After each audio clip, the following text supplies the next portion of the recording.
Nagbabala ang Land Transportation Office laban sa kumakalat na fake news kaugnay ng umano'y mga pagbabago sa rules sa driver's license.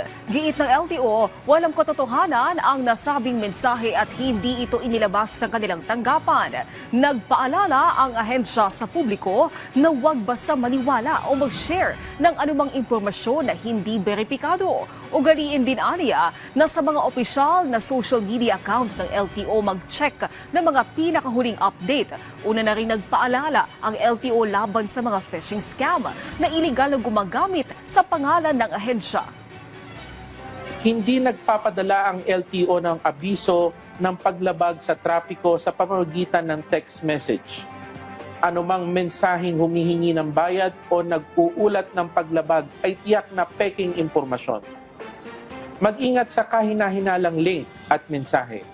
Huwag basta-bastang i-click at agad i-report sa opisyal na social media account, email o service hotline ng LTO kung may makitang peking website o mensahe.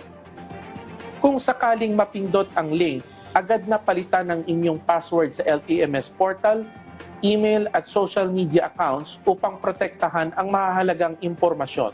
Hinihikayat din namin kayo na huwag magbigay ng anumang personal na impormasyon tulad ng password, bank account details, o credit card information sa pamamagitan ng text message o email sapagkat hindi humihingi ang LTO ng mga ganitong uri ng impormasyon.